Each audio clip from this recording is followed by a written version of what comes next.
అన్ని అభివృద్ధి కార్యకలాపాలు నిలిచిపోవడంతో రాష్ట్ర ఆర్థిక వ్యవస్థ కుప్పకూలింది. ఇలాంటి పరిస్థితుల్లో బడ్జెట్ ప్రవేశపెట్టడం క్లిష్టతరమైంది. కౌటిల్యుడు అర్థశాస్త్రంలో చెప్పినట్టు సామాన్యుల సంతోషమే రాజు సంతోషం, వారి సంక్షేమమే ఆయన సంక్షేమం. రాజు తన వ్యక్తిగత ప్రయోజనాలు, సంక్షేమం గురించి ఎన్నడూ ఆలోచించకూడదు. ప్రజల ఆనందంలోనే తన ఆనందాన్ని పొందడానికి ఎల్లప్పుడూ ప్రయత్నించాలి.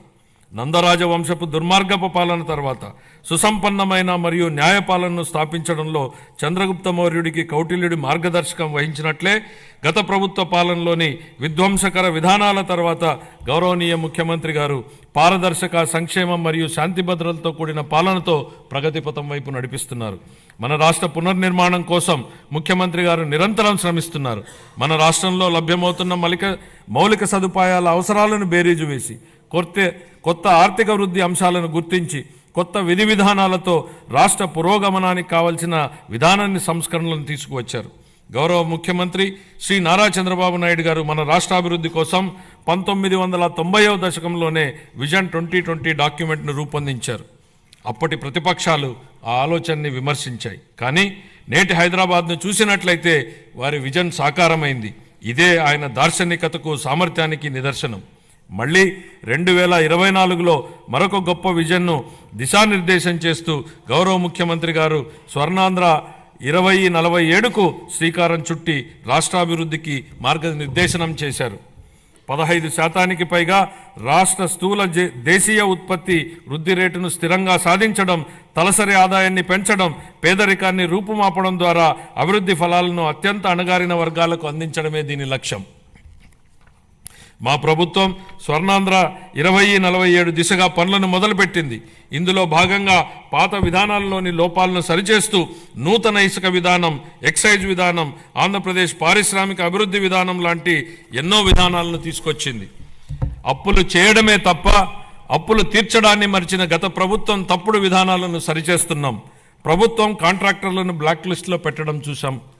కానీ గత పాలకుల విధానాల వల్ల ఆంధ్రప్రదేశ్ ప్రభుత్వాన్నే కాంట్రాక్టర్లు బ్లాక్ లిస్టులో పెట్టి పనులు చేయడానికి ముందుకు రాని పరిస్థితి ఏర్పడింది.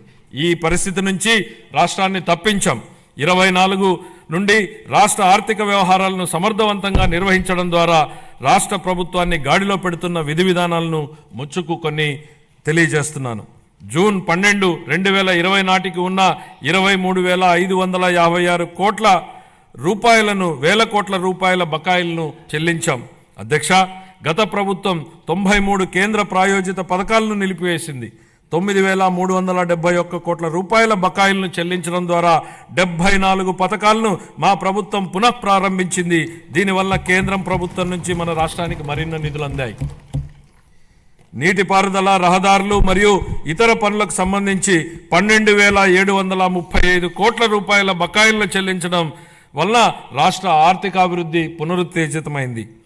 పంచాయతీలు మరియు మున్సిపాలిటీలను బలోపేతం చేయడానికి 2,793 కోట్ల రూపాయల ఆర్థిక సంఘం నిధులను మా ప్రభుత్వం చెల్లించింది.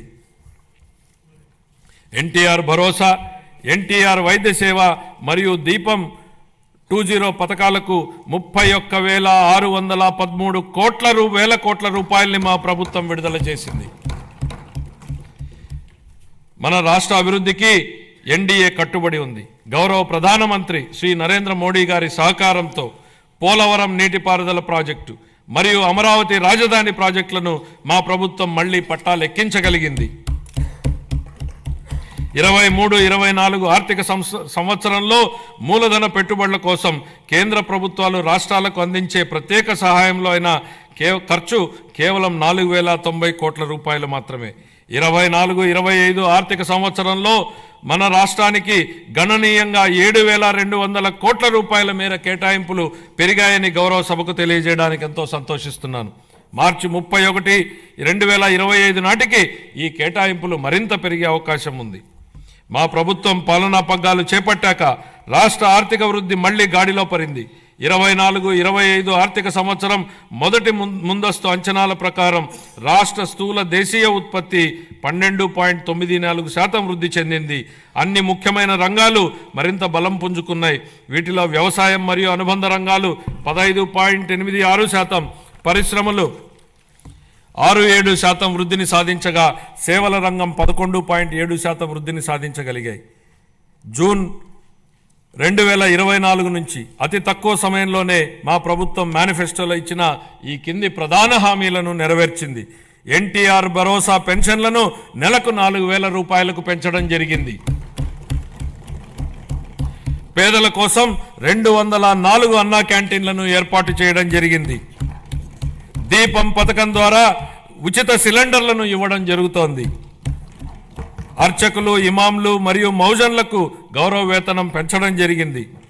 16,347 ఉపాధ్యాయుల నియామక ప్రక్రియకు మా ప్రభుత్వం శ్రీకారం చుట్టింది. అధ్యక్ష, చేసే ప్రతి పనిని ప్రజల ఆమోదంతో చేయాలనేది చంద్రబాబు గారి ఆలోచన. నేడు, రేపు మరియు మర్నాడు ప్రజలను ఒప్పించి ముందుకు సాగాలి. ప్రజాస్వామ్యంలో ఇది నిరంతర ప్రక్రియ. We have to convince people today, tomorrow and day after tomorrow continuously in democracy అనేది ముఖ్యమంత్రి గారు పదే పదే చెప్తుంటారు. బడ్జెట్ అనేది కేవలం కేటాయింపులు మాత్రమే కాదు, ప్రజల ఆశలు, ఆకాంక్షలు, అభివృద్ధి, సంక్షేమం, ఉన్న వనరులతో వీటిని సమతూకం చేయడమే బడ్జెట్ ప్రక్రియ. దీన్ని గత ప్రభుత్వం పూర్తిగా గాలికి వదిలేసింది. దీంతో ఆర్థిక వ్యవస్థ క్లిష్టతరంగా మారింది. దీన్ని సరిదిద్దే దిశగా 24-25 ఆర్థిక సంవత్సరపు మన బడ్జెట్ రాష్ట్ర దిద్దుబాటుకు పునాది వేసింది. ఇప్పుడు మా ప్రభుత్వం ప్రతి రూపాయిని లెక్కించి, ప్రతి శాఖతోనూ లోతుగా చర్చించి, ప్రతి అవసరాన్ని గుర్తించి, వారి భవిష్యత్ సవాళ్లను విశ్లేషించి 25-26 బడ్జెట్ను రూపొందించాం. అధ్యక్ష, గౌరవ ముఖ్యమంత్రి శ్రీ నారా చంద్రబాబు నాయుడు గారి సూచనలకు అనుగుణంగా శాఖల వారి కేటాయింపులను గౌరవ సభ ముందు ప్రతిపాదిస్తున్నాను.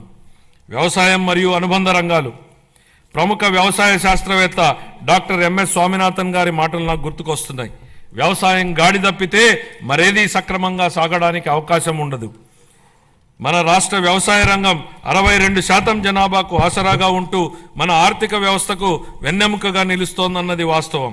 వ్యవసాయ రంగం ఎంతో ప్రాముఖ్యతను కలిగి ఉన్నప్పటికీ ఈ రంగానికి సంబంధించి అనేక కీలక పథకాలను అమలు చేయడంలో గత ప్రభుత్వం పూర్తిగా విఫలమైంది. వివిధ వ్యవసాయ పథకాల కింద చెల్లించవలసిన 5,510 కోట్ల రూపాయల బకాయిలను గత ప్రభుత్వం చెల్లించలేదు. వీటిలో 693 కోట్ల రూపాయల బకాయిలను మా ప్రభుత్వం చెల్లించింది. రాష్ట్రీయ కృషి వికాస్ యోజన కింద చేపట్టే డ్రిప్ ఇరిగేషన్ పథకాన్ని గత కొన్ని సంవత్సరాలుగా అమలు చేయలేదు. అసలు డ్రిప్ ఇరిగేషన్ ప్రాజెక్టుకు ఉన్న ప్రాధాన్యత గత పాలకులకు ఏం తెలుసు అధ్యక్ష? డ్రిప్ ఇరిగేషన్ అనేది ఈ దేశంలో లేని రోజుల్లో దాని ప్రాధాన్యతను గుర్తించిన నాయకుడిని చూశాం.